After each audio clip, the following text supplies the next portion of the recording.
الشیطان الرجیم بسم اللہ الرحمن الرحیم الحمدللہ الذی لا یبلغ ملحتہ القائلون ولا یقصی ناماءہ العادون ولا یؤدی حقہ المجتہدون الذی لیس لصفتہ حد محدود ولا نعت موجود ولا اجر ممدود ولا وقت معلوم هو الذی ارسل رسولہ بالہدی ودین الحق لیظہرہ علی الدین کلہ ولو کرہ المشرکون اما بعد الصلاۃ والسلام والتحیۃ والاکرام علی اشرف الانبیاء والمرسلین خاتم النبیین سید المرسلین رحمت للعالمین وعلى آلہ الطیبین الطاہرین المعصومین المظلومین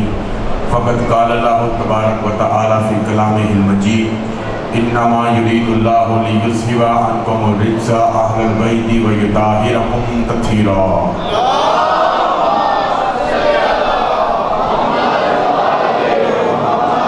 ثم قال بسم اللہ الرحمن الرحیم انا انزلنا علیک الکتاب بالحق لتحکم بین الناس بما اراک اللہ صلوات بر محمد اہل بیت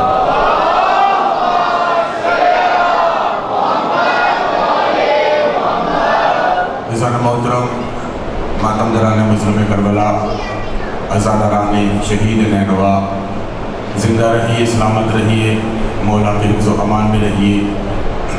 بشریت اور نبوت کے عنوان سے آج ہماری گفتگو 5ویں مرحلے میں داخل ہو چکی ہے۔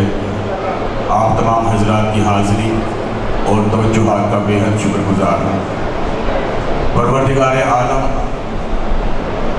اپنے محبوب کو مخاطب کرتے ہوئے کہتا ہے حل اتاک حدیث الموسیٰ، میرے حبیب کیا تیرے پاس موسیٰ کی خبر پہنچی؟ اذ راء نارن، جب موسیٰ نے آگ دیکھی تھی، فقال لأہلہ، تو موسیٰ نے اپنے اہل سے کہا، گھر والوں سے کہا، امکثوا، تم ٹھہرو، انی انست نارن، میں آگ دیکھ رہا ہوں۔ کوشش میں نے کی ہے کہ کیفیت کو بیان کر سکوں۔ اپنے گھر والوں سے کہا امکثوا، تم ٹھہرو، میں آگ دیکھ رہا ہوں۔ 2 مرتبہ کہا، اذ راء نارن، پھر کہا انی انست نارن۔ موسیٰ نے 2 مرتبہ کہا کہ آگ دیکھی۔ گھر والے ساتھ موجود تھے، موسیٰ اکیلے کو آگ نظر آئی۔ گھر والے ساتھ موجود تھے، موسیٰ اکیلے کو آگ نظر آئی۔ موسیٰ یہ تیرے گھر والے ہیں، محمد کے نہیں۔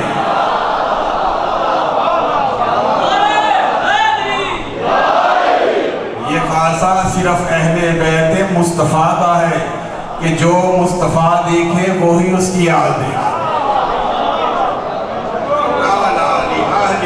تو اپنے گھر والوں کو کہا امکثوا، تم ٹھہرو، انی انست نارن، میں آگ دیکھ رہا ہوں، میں جاؤں گا۔ یہ موسیٰ تھے کہ گھر والوں کو کہا تم ٹھہرو، میں جاتا ہوں، اور وہ مصطفیٰ تھے کہ حسین کو کہا تو چل تو صحیح، میں سواری بن جاتا ہوں۔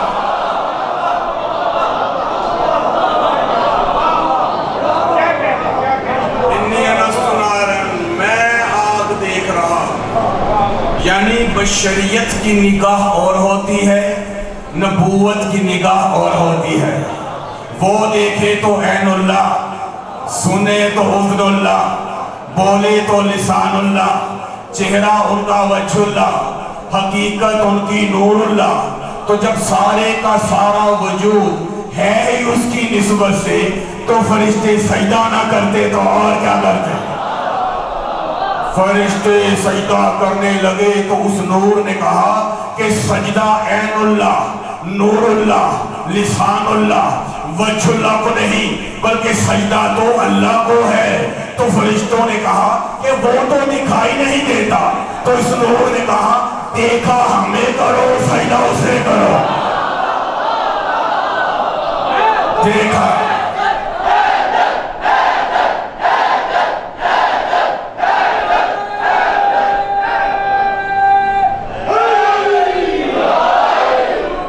ہمیں کرو، سجدہ اسے کرو. اب جنہیں دیکھ کے فرشتے سجدہ کریں، مباہلے کے پادری مباہلہ چھوڑ دیں. اب اگر انہیں دیکھ کے کوئی منبر نہ چھوڑے تو سمجھ جانا نہ فرشتوں جیسی خصلت ہے، نہ پادریوں جیسا وصف ہے. اور جو نہ فرشتوں جیسے نہ پادریوں جیسے، وہ آل محمد جیسے کہاں سے ہوئے؟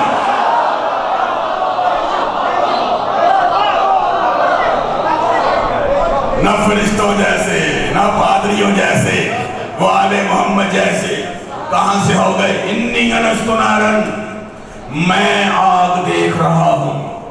یعنی جو معصوم دیکھتا ہے وہ غیر معصوم نہیں دیکھ سکتا.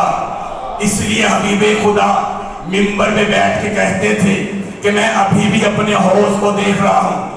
مولا نے کہا منبر پہ بیٹھ کے کہ پوچھ لو مجھ سے، میں زمین سے زیادہ آسمان کے رستے جانتا ہوں. دیکھ جو رکھے تھے، دیکھ جو رکھے تھے، اس لیے کہا زمین سے زیادہ آسمان کے رستے جانتا ہوں.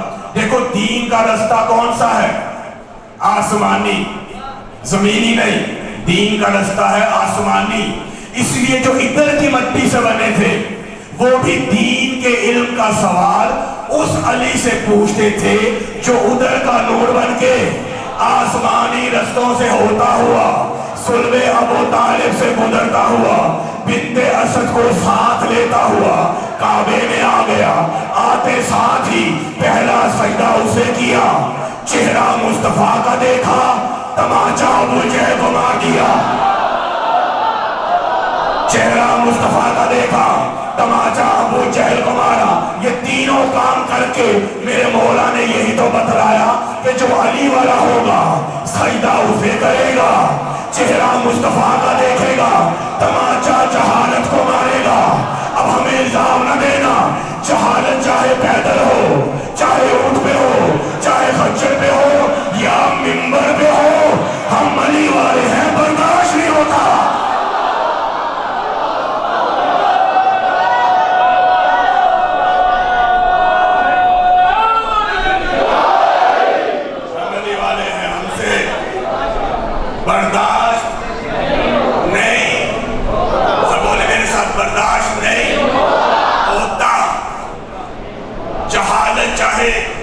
پیدل ہو، اونٹ پہ ہو، خچر میں ہو یا منبر پہ، ہم سے برداشت نہیں ہوتا. جملہ بدلوں، جہالت چاہے پیدل ہو، چاہے خچر پہ ہو، چاہے منبر پہ ہو یا اونٹ پہ ہو، ہم سے برداشت نہیں ہوتی.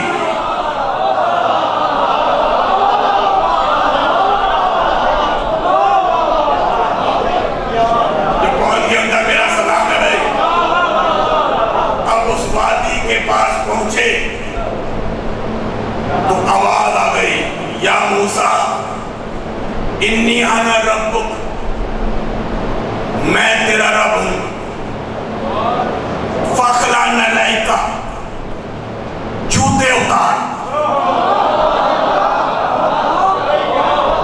جوتے اتار. انک بالوادی المقدس طویٰ، تو طویٰ کی مقدس وادی میں. تو پتا چلا جو بارگاہ مقدس ہو جوتے اتار کے آیا کرتے ہیں. جوتے اتار. موسیٰ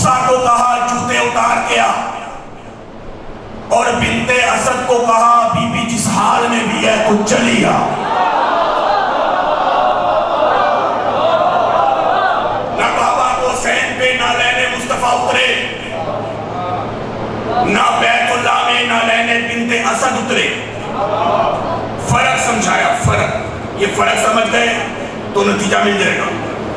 نالین کو قدمین سے نسبت ہوتی ہے.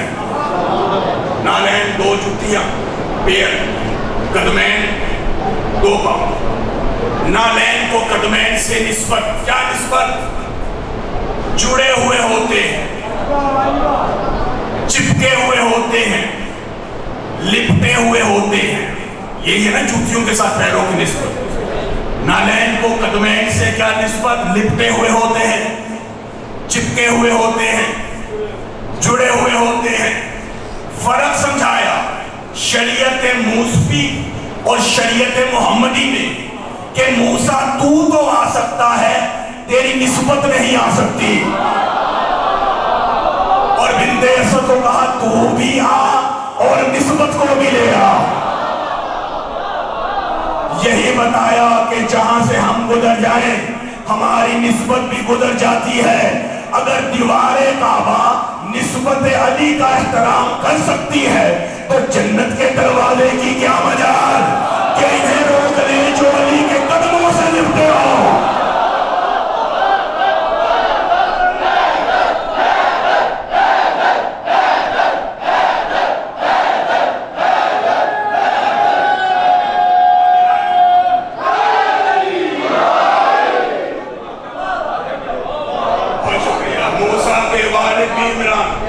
ہر شخص نہیں لائق مدعے حیدر، ہر شخص نہیں لائق مدعے حیدر. اغیار کو یہ طرز کلام آ نہیں سکتا. مر جائے گا منافق، نہ پکارے گا علی کو، نہ پاک زبانوں پہ یہ نام آ نہیں سکتا.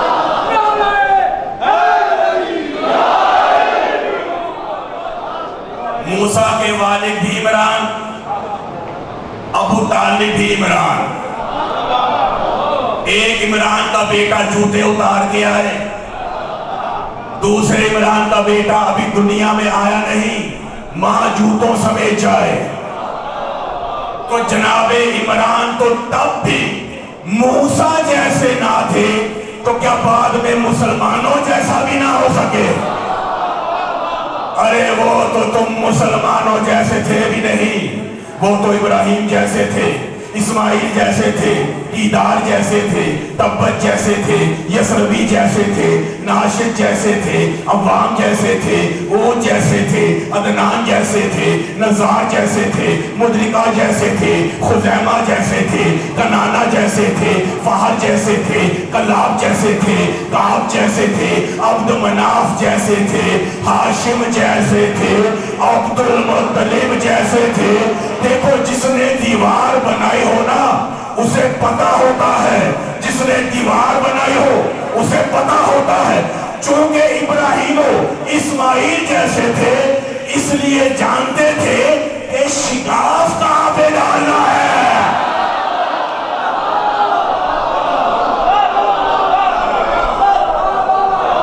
اس لیے جانتے تھے شگاف کہاں پہ ڈالنا ہے. میں بڑا پریشان ہوتا ہوں کہ دنیا کو کیا بغض ہے جناب ابو طالب سے، کیا قصور تھا جناب ابو طالب، کیا غلطی تھی جناب ابو طالب.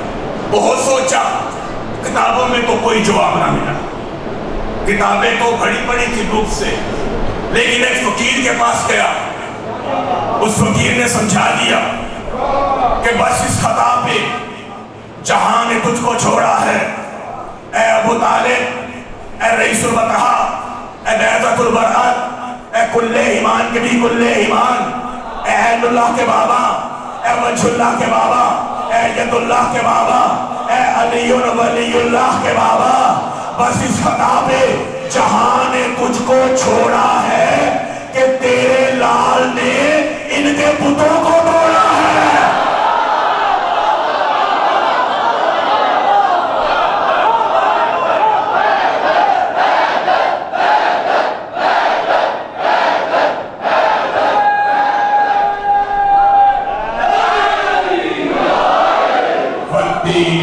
وزیتونی وطور سینینا وحاذا البلد الامین. انجیر کی قسم، زیتون کی قسم، طور سینا کی قسم. مرزا زیتون کی قسم کھائی. بات سمجھ میں آئی، زیتون کی انجیر کی قسم کھائی، بات سمجھ میں آئی۔ اب بھلا یہ پہاڑ بھی کوئی قسم کھانے کی چیز ہے؟ تو کوہ طور پروردگار عالم کی بارگاہ میں قسم کھانے کی منزلت پہ اس لیے آ گیا تھا کہ کوہ طور نے موسیٰ کلیم اللہ کے پیروں کا بوسہ لے لیا تھا، یعنی معصوم کی نسبت پتھروں کو بھی بیعت کر دیتی ہے۔ اور کسی بھی مکتبہ فکر کے پاس چلے جائیں، بلا اختلاف ہر کسی نے یہی بتایا، یہی لکھا کہ پروردگار عالم نے قرآن مجید میں جس مقام پہ قسم کھائی ہمیشہ بے عیب چیز کی کھائی۔ کسی عیبدار چیز کی رب ذوالجلال نے بات چھوڑ سے بولے، رب ذوالجلال نے کبھی بھی قسم بے عیب چیز کی نہیں کھائی۔ اب کہتا ہے والتین والزیتون وطور سینین وہذا البلد الامین، اور اس شہر مکہ کی قسم جسے ہم نے پورے کا پورا امین بنا دیا۔ اب پروردگار عالم سے سوال کیا کہ اے رب ذوالجلال، تو نے تو جب بھی قسم کھائی بے عیب چیز کی کھائی، کسی عیبدار چیز کی کبھی قسم نہیں کھائی، اب تو پورے کے پورے شہر مکہ کی قسم کھاتا ہے، حالانکہ مکے میں ڈاکو بھی ہیں، لٹیرے بھی ہیں، زانی بھی ہیں، شرابی بھی ہیں، مشرک بھی ہیں، منافق بھی ہیں، دہریے بھی ہیں، تو پورے کے پورے شہر مکہ کی قسم کھاتا ہے۔ تو جواب آیا، تو نے سورہ تین پڑھا ہے، سورہ البلد پڑھ، لا اقسم بہذا البلد۔ میرے حبیب ہم کبھی بھی اس شہر کی قسم نہ کھاتے، کیوں کھائی؟ انت حل بہذا البلد، تو جو اس شہر میں رہتا ہے، تو جو اس شہر میں رہتا ہے، تو جو اس شہر میں رہتا ہے، اور صرف تو ہی نہیں، ایک باپ بھی رہتا ہے، ایک اس کا بیٹا بھی رہتا ہے، واہ والدین وما ولد، ایک باپ بھی رہتا ہے، ایک بیٹا بھی رہتا ہے۔ اٹھاؤ سیرت کی کتابیں، یہی لکھا کہ جب یہ آیت نازل ہوئی تو تین باپ اور تین بیٹے مشہور تھے، ایک ابو جہل اور اس کا بیٹا، ایک ابو لہب اور اس کا بیٹا، ایک ابو طالب اور اس کا بیٹا۔ پروردگار قسمیں کھاتا ہے اور تجھے ایمان پہ شک کرتے شرم نہیں آتی؟ کبھی بھی قسم نہ کھاتے، صلوات پر اتنی بلند کر کے سینوں میں آگ لگے ان کے۔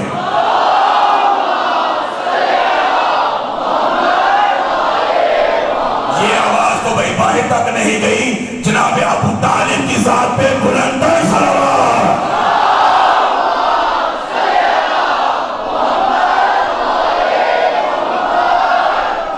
وفاداری کی معراج پہ ہے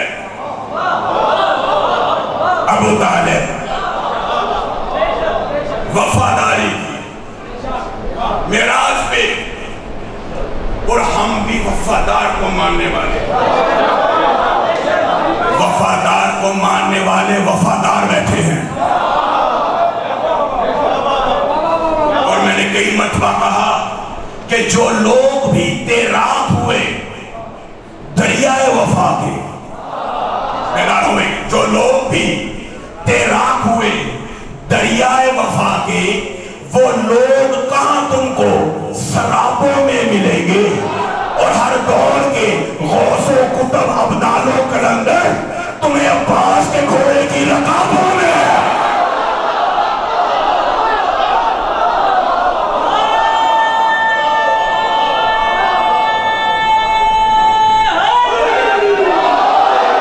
ہر دور کے غوث و کتب ابدال و کلندر تمہیں عباس کے گھوڑے کی رکابوں میں ملیں گے، اور واللہ عقیدہ عباس کے گھوڑے کا۔ ہم نہیں کہتے ان سے وفا سیکھو، ان کے جانوروں سے وفا سیکھو۔ واللہ عقیدہ عباس کے گھوڑے کا۔ جب پیاس کی شدت میں حسین ابن علی تھا، دریا میں اتر کر پانی کو نہ دیکھا، عباس کا گھوڑا تو زمانے کا ولی، عباس کا گھوڑا تو زمانے کا ولی تھا۔ دریا میں اتر کر پانی کو نہ دیکھا، گھوڑا بھی جانتا تھا کہ سکینہ پیاسی ہے۔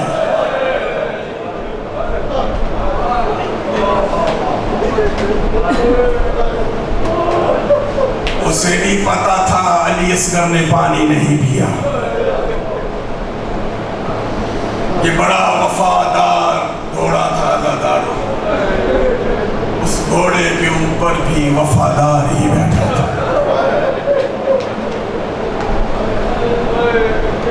بڑا مان تھا جناب زینب کو۔ اللہ کسی بہن کا مان نہ توڑے، اور خاص طور پہ پردیس میں کسی بہن کا۔ اتنا مان تھا کہ جب مدینے سے چلنے لگے نا تو جناب زینب نے بیویوں سے کہا، بیویوں گھبرانا نہ، میں تمہارے پردے کی ضامن ہوں، میرا عباس موجود ہے۔ لیکن جب عباس نے زین چھوڑی تو ایک ایک خیمے میں جا کے ہاتھ جوڑ کے معافی مانگ کے کہا، بیویوں معاف کر دو، میرا عباس مارا گیا۔ روز عاشور غازی آیا نا اپنے خیمے میں، تو کیا دیکھا، ام فضل غازی کی زوجہ کی آنکھوں میں آنسو تھے۔ پوچھا کیا ہوا، تو رو کے کہتی ہے، مجھ سے نہیں دیکھا جاتا۔ صبح سے 14 مرتبہ آقا زادی سکینہ خیمے میں آ گئی، رو رو کے کہتی ہے، میں اپنے لیے پانی نہیں مانگتی، میرا اصغر مارا جائے۔ ابھی یہ بات ہو ہی رہی تھی، ننھے ننھے ہاتھ غازی کے قدموں میں لگے۔ 4 سال کی معصومہ کہتی ہے، چچا میرے اصغر کے لیے پانی لا دینا۔ غازی نے کہا، آقا زادی پانی تو میں لا دیتا ہوں، تیرا بابا مجھے اجازت نہیں دیتا۔ سکینہ کہتی ہے، چچا آپ مشک پہنیے، اجازت میں لے کے دیتا۔ غازی نے مشک کو اٹھانا چاہا تو سکینہ نے کہا، نہیں چچا مشک میں پہنا۔ غازی کا قد لمبا ہے، سکینہ کا قد چھوٹا، جس نے ساری رات رونا ہے میری جانب دیکھیے گا۔ غازی کا قد لمبا، سکینہ کا قد چھوٹا، بس غازی جھکتا آیا، جھکتا آیا، جھکتا آیا۔ جس وقت مولا کے دونوں ہاتھ ننھی سکینہ کے قدموں پہ لگے، منہ مدینے کی جانب کر کے کہا، ماں ذرا کربلا میں آ، بیٹے کی وفا کو تو دیکھ لے۔ حسین کو خبر مل گئی، غازی نے مشک پہن لی۔ حسین نے کہا، غازی میں تجھے کیسے اجازت دے دوں، تو میری فوج کا سپاہ سالار، تو میرے لشکر کا علم بردار۔ بس یہ سننا تھا کہ غازی نے دائیں بائیں مڑ کے دیکھا، کہا مولا وہ فوج کہاں گئی، وہ لشکر کہاں گیا جس کا میں علم بردار۔ مولا مجھے بھی جانے کی اجازت دے دے جہاں میری فوج چلی گئی، جہاں میرا لشکر چلا گیا۔ عزادارو غازی گھوڑے پہ سوار ہوا، دریا کی جانب گھوڑا دوڑنا شروع ہوا۔ ننھی سکینہ دوڑ کے آئی ہے اپنے بابا کے پاس اور کہتی ہے، بابا مجھے گود میں اٹھا، میں نے اپنے چچا کو جاتا دیکھنا ہے۔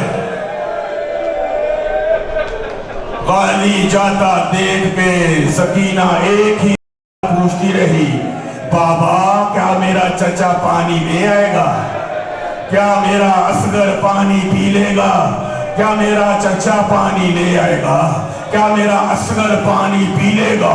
جب کئی مرتبہ پوچھا تو حسین نے سکینہ کو پیار کیا اور کہا، سکینہ ضد کرتی ہے تو سن، واپس میرا بھی نہیں آتا، بچتا تیرا بھی نہیں، واپس میرا بھی نہیں آئے گا، بچے گا تیرا بھی نہیں۔